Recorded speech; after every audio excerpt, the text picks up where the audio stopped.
An early look at the dynamics of the 2026 offseason inspires plenty of hope for the Buffalo Bills' opportunity to sustain success. I'm exploring that today on Locked On Bills.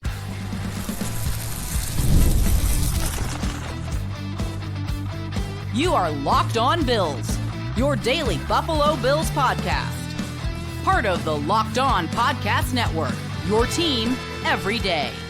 What's up, Bills Mafia? It's Joe Marino, author of the Herd Mentality Substack, co-host of the Locked On NFL Scouting Podcast, co-host of the NFL First Read Podcast, and I'm your host of Locked On Bills. Want to thank you for making Locked On Bills your first listen every day, and a big welcome and shout out to our everydayers. You know who you are. Those of you who never miss a single episode, I appreciate y'all being here very, very much. I'd also like to invite you to subscribe or follow for free on YouTube or wherever you listen to podcasts. We're part of the Locked On Podcast Network, your team every day. This episode is brought to you by the Amazon Fire TV Stick 4K. Turn any TV into your Xbox, no console needed. Head to Amazon.com/Fire TV Locked On to learn more. Well, folks, welcome in. Want to take an early look, a way too early look, if you will, at the 2026 offseason and the dynamics that the Bills are facing, what their cap position is, what the big contract decisions are going to be, what type of resources will they have to build the football team next offseason. And I like to do this about this time every year because we're just kind of coming out of all the major parts of this offseason. And it's a good time, while all of that still feels relevant, to take an early look at what's going to happen next offseason. And these dynamics are going to impact a lot of the decisions that the Bills make right now as they build this roster for 2025. So it's good to be aware of these things as we consider the Bills and all the decisions that they have to make in the coming months, not just these decisions that will ultimately have to be made next offseason. I also want to talk about the rookie jersey numbers. We got the numbers that came through for each of the Bills draft picks, and so I want to give you some thoughts on those players. And we also have the details of the Elijah Moore contract. So we'll talk about that and the Bills' current cap position as well. But let's start by examining this 2026 offseason, and we'll begin with the Bills' cap space. And the 2025 salary cap came in at $279.2 million. So the Bills and all the teams in the NFL can pay players up to $279.2 million. Now, nobody knows exactly what the 2026 cap will be, but projections, and this projection courtesy of overthecap.com, says that the 2026 cap will be $295.5 million. So a nice little bump, almost a $20 million bump in cap, which is pretty consistent with where things have been. And that would be great, obviously, not just for the Bills, but for all teams. You want to have as much money as possible to pay the players. So if that is true, the Bills would have $6.4 million in cap space entering the 2026 offseason. Now, look, a lot of things that are going to happen with the decisions the Bills make now will make that number fluctuate. So it's approximate. You can't take this as gospel, but we're talking, within the ballpark, and it will be impacted by the decisions that the Bills make in the coming weeks and months. So as things currently stand, the Bills looking like they're going to have about $6.5 million in cap space next offseason. To give you some other relevant teams in terms of where they stand in cap space, the Patriots will have $11 million in cap space. The Jets, $53 million. The Dolphins, $5 million. So the Jets, the team in the AFC East that is looking like the team that'll have the most resources to spend next offseason. The Chiefs will be entering at minus $11.5 million. So they will have to make a lot of decisions on how they're going to become cap compliant.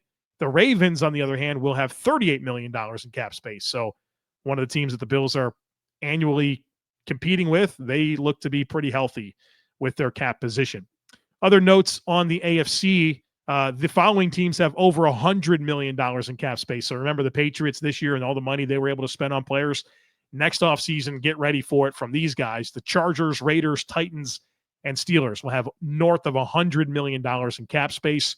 A couple other teams I want to mention. The Colts will have $85 million, the Bengals $73 million, and the Broncos $70 million. And so, of course, with the Broncos and upstart team, Bo Nix, right? They've been adding to this situation. They'll have a lot of resources at their disposal next offseason. So those are some of the notable teams in the AFC and, of course, the AFC East.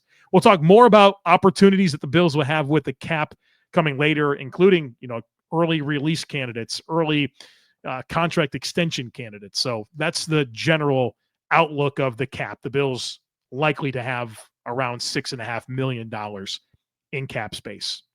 Of course, the Bills can also continue adding to the roster through the 2026 NFL draft. And this is what the Bills have in terms of 2026 draft capital. They have their own pick in rounds 1 through 5. So whatever pick they organically fall into based on, of course, the standings, they will pick at that spot in the 1st, 2nd, 3rd, and 4th and 5th round. They also have 2 7th-round picks. One will be the Jets' 7th-round pick. The other will be Dallas's 7th-round pick. The 7th-round pick from the Jets is part of the Brandon Codrington trade, so the Bills actually don't have a 6th-round pick. And the reason that they don't is because they traded that to the Jets for Brandon Codrington and a 7. So they don't have their 6, but they have the Jets' 7. The Bills don't have a 7th-round pick in the they do have the Dallas Cowboys 7th-round pick, courtesy of the Kyer Elam trade. They don't have their own 7th-round pick because of the Amari Cooper trade. So their organic picks, rounds 1 through 5, the Jets 7th and the Cowboys 7th. That's where the Bills stand in terms of 2026 draft capital as of the recording of this podcast. Now, you might be thinking, well, will the Bills get a compensatory pick? The Bills got a couple of those this past year for the losses of Gabe Davis and Leonard Floyd in free agency. The Bills will not get a comp pick next year. In terms of that formula, which is completed, the Monday after the draft, the formula is over. And so the way that it worked for the Bills in this offseason is they lost Mac Collins, right? Mac Collins was a compensatory free agent that qualified towards the equation. And they added Michael Hoyt and Joshua Palmer, who also factor into the equation. So you need a net loss in free agents out versus in, and obviously losing Mac Collins while gaining Michael Hoyt and Joshua Palmer is not going to put you in a position to get a compensatory pick. Now, one other note here on this 2026 draft is I don't know much about the prospects or, where it's supposed to be really good in terms of talent. But I do know that there's supposed to be several quarterbacks, 4, 5, 6, maybe first-round quarterbacks. And I think generally one of the things that you can kind of bank on being true year over year with the draft is if a draft is deep at a particular position one year, it's probably not going to be the next year. And I think that's very relevant when you compare the draft that just happened in 2025 to 2024. Quarterbacks, right? We had all those first-round quarterbacks in 2024, not so much in 2025. We get Cam Ward, and then the Giants trade back in for Jackson Dart. Wide receivers, all those good first-round receivers in 2024. Harrison, Neighbors, Odunze, Brian Thomas Jr., all those guys. None of that really existed in 2025, so you could see how year over year they're different. This draft, the one that just happened, was rich with defensive line, right? That was the story. Not so much in 2024. The tight ends were really good this year, and last year, not so much outside of Brock Bowers. So you can see how, you can look at where this draft was really good and probably look at the 2026 draft and say probably not as good. And then where this draft that just happened was lean, probably be a lot better next year in terms of, just calibrating your mind for where the Bills might have opportunities at certain positions. All right, so that's the cap outlook. That is the draft outlook. Coming up next, I want to get into expiring contracts. Offensively, defensively, the Bills have a 5th-year option decision to make on Dalton Kincaid, extension candidates, and more. So, folks, be sure to stick with me. Did you know that your Fire TV is also an Xbox? You can turn any TV into your gaming and entertainment hub with Fire TV Stick 4K devices. No console required. Just grab your paired controller, subscribe or sign into Xbox Game Pass Ultimate with EA Play included, and you're ready to go. You can dive into hundreds of premium titles, including EA Sports College Football 25, Call of Duty, all of those great games as easily as you stream your favorite shows. I mean, how cool would it be if you could play your favorite Xbox games in any room in your house without needing a console or on the go? Maybe you're traveling, you're in a hotel room, you're visiting a friend, something like that. You can not have to pack your actual console and you can play on the road without your actual Xbox. It's super cool. Check it out. Head on over to Amazon.com/Fire TV Locked On to get started.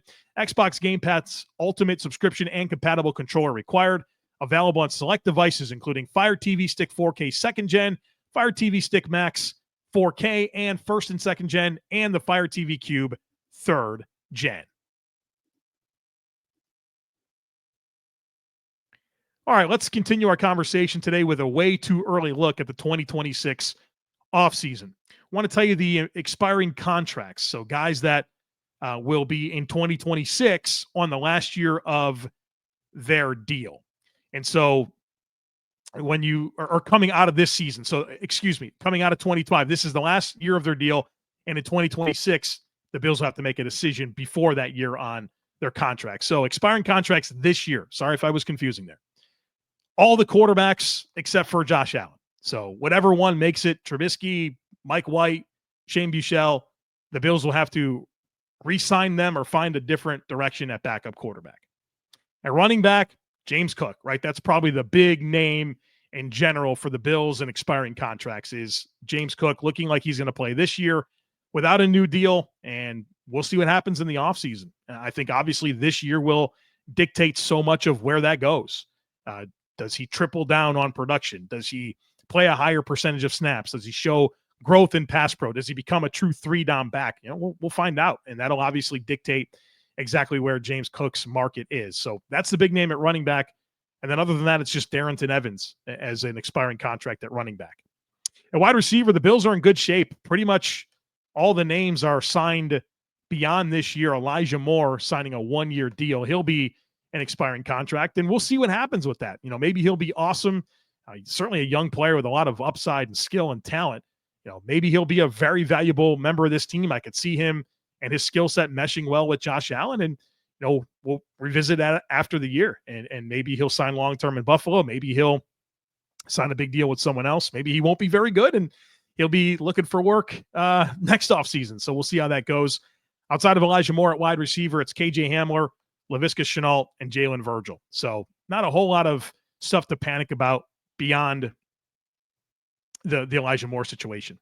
At tight end, there's no expiring contract. So the Bills trio of Kincaid, Knox, and Hawes, they are good to go beyond this year. On the offensive line, there is some stuff to figure out. 2 starters on expiring deals right now. Connor McGovern, the center, David Edwards at left guard. We'll see where this goes. Connor McGovern was on the Cover One film room with Eric Turner and Anthony Prohaska. They asked him about the contract situation, and Connor McGovern said that after the season, they had talks, and they're tabled for now, and said he'd like to stay in Buffalo long-term, but sometimes business can get in the way of that. He talked about how when he came to Buffalo from Dallas, that he didn't take the most money. He wanted to go to Buffalo. So it seems like maybe Connor McGovern's going to be after some big dollars, and you're seeing these contracts across the league at center, whether it's been Cam Jurgens, Creed Humphrey, Drew Dahlman, right? These guys are getting some big numbers, and so we'll see what happens with Connor McGovern. You'd hate to disrupt that because of obviously the success of McGovern as a player, but what he means for the O-line, what he means for Josh Allen, you certainly would not want to not be able to get him back. So that's one that I'm definitely monitoring closely. David Edwards, the left guard, we'll see what happens there. I mean, he's a sufficient level starter, and sufficient level starter guards are getting paid pretty well, 8, 9, 10 million a year. So we'll see where that ultimately goes. Kendrick Green is an expiring contract, and then you have Alec Anderson and Ryan Vandemark. They are restricted free agents. So you'll see, a lot of times restricted free agents come back. A lot of times they don't. Quentin Morris was a restricted free agent this offseason, and he's unsigned. Ryan Bates was a restricted free agent, and the Bills kind of had to deal with the Bears kind of going after him, and then they got a deal done. So I'll be curious to see how those situations play out. So restricted free agent does help the Bills with their ability to retain them, but obviously we need to see how this year goes, what type of interest they have from other teams, and how much that ultimately costs. So that is an interesting dynamic. But when you look at the expiring contracts at offense, it's James Cook, it's Connor McGovern, it's David Edwards, and you think a little bit about Elijah Moore, but we'll learn more about how severe that will be as this year moves along. Defensively, at defensive end, expiring contracts, Joey Bosa and A.J. Epinesa. I don't see the Bills signing A.J. Epinesa to a third contract, especially after extending Rousseau, drafting Landon Jackson, signing Michael Hoyt to a 3-year deal. You have Javon Solomon for 2 more years after this season. It doesn't feel like they're going to want to pay that player, a reasonable depth contract. And then the Joey Bosa situation is really fascinating, where he's either going to come here and be awesome and parlay that into a huge deal, right? These pass rushers get a lot of money, or he's going to be injured and everyone's going to continue to be nervous about him. And, the Bills probably won't bring him back. So we'll see how that goes. I hope that at the end of this, we're thinking, boy, it'd be nice to keep Joey Bosa for a long time, but we'll see how this year goes. At D tackle, Daquan Jones and Larry Ogunjobi, a couple of north of 30 defensive tackles, probably their last years in Buffalo. And the Bills will have to think about how to retool that rotation. Perhaps it's TJ Sanders and Deion Walker and Dwayne Carter and Ed Oliver, and we love that. Maybe not. We'll see. But they don't quite have a player like Daquan Jones in that mix. So I'm curious to see how the Bills attack that. At linebacker, Matt Milano, he will be an expired contract after the year. And there was some interesting manipulation of his deal for that to happen. He took a pay cut with incentives that he can earn back. But the real win for Milano in taking that pay cut was he gets to free agency a little bit earlier. And if Milano can be healthy and be Milano this year, that's going to position him well to be potentially a very attractive player on the open market. So Matt Milano, expiring contract, as well as Balin Spector at linebacker. I don't think there's much concern about him long-term. At corner, Trey White, Dane Jackson, your expiring contracts at the cornerback position. I think the Bills are really positioned well to not really worry about either player beyond this year, where you have your first-round pick in Hairston, Christian Benford. You just drafted Dorian Strong. Jamarcus Ingram is a restricted free agent, so we'll see how that goes. But I'm not sure we'll be talking about Trey White and Dane Jackson beyond this year in Buffalo. At safety, it's Damar Hamlin and Derek Forrest. We'll see on both guys. I mean, Damar Hamlin was a starter last year. He's been a starter 2 of the last 3 years. What's his role in 2025? I'm fascinated to find out. Derek Forrest, I'm excited there. Really high ceiling. I'm intrigued, but he's going to have to earn it and prove it. And so I could see those players being guys that were concerned about keeping, and I could see them being unconcerned players about keeping them. So we'll see. And then at special teams, Jake Camarda, the presumed punter, he is on a 1-year deal. And then Brad Robbins, his competition, if he makes the team, he would be an exclusive rights free agent after the season if he wins the job. So we'll see how that all plays out. You have 3 starters on defense: Joey Bosa, Daquan Jones, and Matt Milano. So basically, to sum up the expiring contracts conversation, the real ones that you think about are James Cook, Connor McGovern, David Edwards, Joey Bosa, Daquan Jones, and Matt Milano.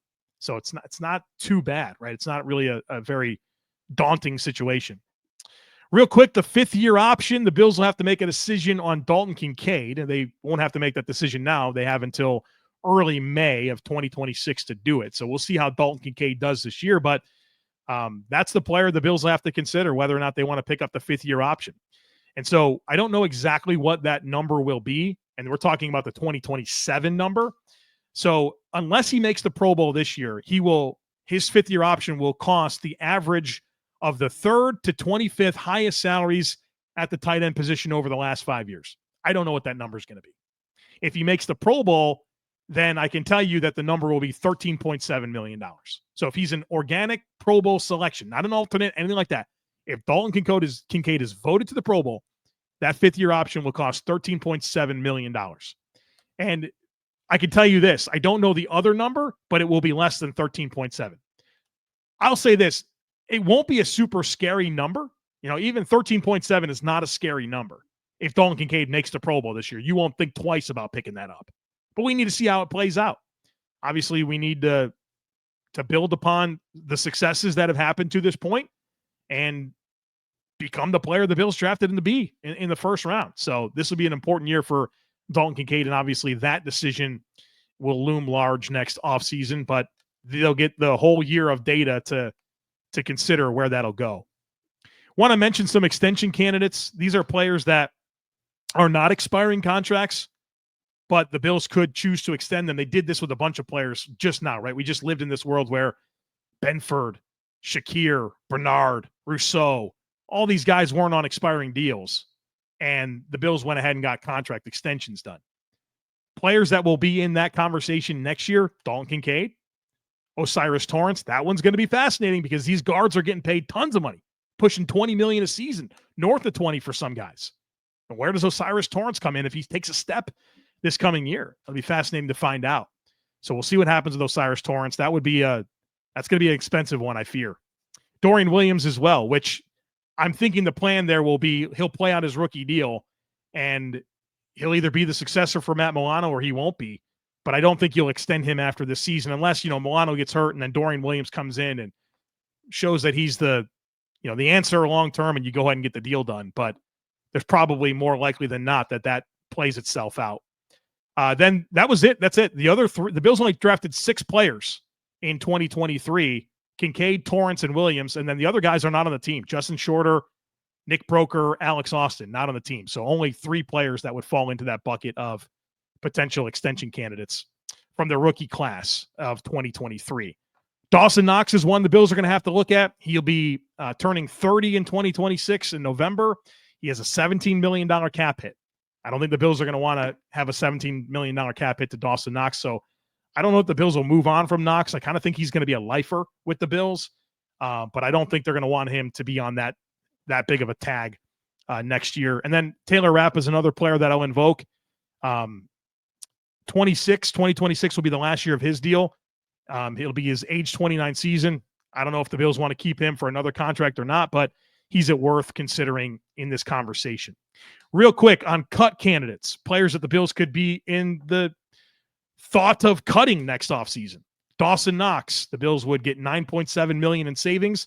There would be $7.4 million in dead cap. We'll see how that goes. Curtis Samuel, the Bills can cut him after the season. Get $6.3 million in savings, $3.5 million in dead cap. Taylor Rapp, they can cut him. $3.4 million in savings, only $667,000 in dead cap. And I'll throw in Ty Johnson. The Bills could save $2.2 million in savings and only accumulate $820,000 in dead cap. So not a lot of big-time cut candidates that make a lot of sense outside of maybe Curtis Samuel. And then you'll figure something out with Dawson Knox. I don't know if you'll cut him, but I don't think you're going to live in a world where he has a $17 million cap hit. Also, restructure candidates. This has been a common way that the Bills have gained cap space. I'll give you a whole menu here, a whole menu of guys. Josh Allen, $12.6 million for a base salary restructure. Deion Dawkins, $11.4. Ed Oliver, $8.9. Spencer Brown, this is probably one that'll happen, $10.6. Darren Johnson, $5.6. Greg Rousseau, $3.2. Michael Hoyt, $3.7. Josh Palmer, $6.5. So those will be the most likely levers that the Bills will pull to create cap space in 2026. But the overarching thought as I worked through all that, and I took a peek at all these things that are going to happen next offseason, I don't think a lot of it's very concerning. And the point that I would want to make here that this all boils down to is the Bills' nucleus and construction of the roster is intact. And there's not any real thought to have to do a big transition. They're still building, right? This is very much still building. And you saw the Bills' big step this year with all the additions. I don't know that it's going to be that significant next year, but they'll be able to do some stuff. They'll be able to do some stuff next offseason. So we're nowhere near the Bills are on this gradual ascend, staying power, and then kind of had to take a step back. And fortunately, the step back year was a drive away from going to the Super Bowl. But this is still a team that's very much ascending, adding in a very good window to go out and win. So let's hope the Bills can get over the hump and let's get some trophies at One Bills Drive. All right, coming up next, the rookie class has jersey numbers. Got to tell you all about that and share my thoughts. We'll also talk Elijah Moore and the Bills' current cap position here in just a moment, so be sure to stick with me. As a small business owner, your work doesn't end when the clock hits 5. Your business is always on your mind, which means when it's time to hire, you need a partner that works just as hard as you do. That's where LinkedIn Jobs comes in. When you clock out, LinkedIn clocks in. LinkedIn makes it easy to post your job for free, share it with your network, and get qualified candidates all in one place. You can post your job using LinkedIn's new feature that will actually help you write job descriptions and then quickly get your job in front of the right people with deep candidate insights. And here's a pro tip. Add the hashtag hiring frame to your profile picture to double your reach to get those qualified candidates. No wonder 72% of businesses say LinkedIn helps them find high-quality hires. So post your job for free at linkedin.com/LockedOnNFL. That's linkedin.com/LockedOnNFL to post your job for free. Terms and conditions apply. Folks, we always tell you, make sure that when a contract is reported that you don't overreact and you wait for the numbers to come through. And the 9,856 example of why that's important is Elijah Moore. That deal was reported as a 1-year deal worth up to $5 million. And here's the reality. It's a 1-year, $2.5 million deal, fully guaranteed, with not likely to be earned incentives that takes it to a max of $5 million. So it's a very clean $2.5 million bucks. And any of those incentives, if they were earned, they probably won't be. I don't know what they are. They will be expensed against the 2026 cap. So where do the Bills stand right now in terms of cap space? Well, they have $2.6 million. That, according to the NFLPA public salary cap report, $2.6 million. And based on where it was at 4.1. Now the Elijah Moore deal is known. It's down to 2.6. So my understanding is that this is inclusive of all of the Bills' contracts. Now they're going to need some money here because the draft class is probably going to cost around $3 million in cap space in 2025. So they don't have enough. They're also going to need another $5+ million to operate during the season. Point being is that a cap clearing move is coming. And when it comes, don't sit there and wonder if the Bills are going to make some big move. They're not. They need cap space to sign their draft class and operate during the 2026 season. So that's the cap update. One move that makes a lot of sense is restructuring Deion Dawkins. The Bills can get about $10 million. If they restructure Deion Dawkins, they could restructure Taron Johnson. They could trade AJ Epinesa, get about $6.2 million. There are things that the Bills can do. We'll just see what they do. Just know that some cap clearing moves are going to happen. And the reason they're going to happen is because they have to sign their draft class and they need operating funds for the season. All right, let's close out with these jersey numbers. The Bills draft class has made their jersey selections. So I want to tell you what they are, and I'll tell you which Bill most recently wore that number, who I think about when I think about that number all time with the Bills, and then other notables that wore that number. So Bills first-round pick, Maxwell Hairston, he'll be number 31. Most recently worn by Rasul Douglas, of course, last year. When I think 31 in the Bills, I think Jarris Burt. That's the name that comes to my mind. Other notable Bills to wear 31, it was Damar Hamlin's original number, and D. Marlowe also wear 31.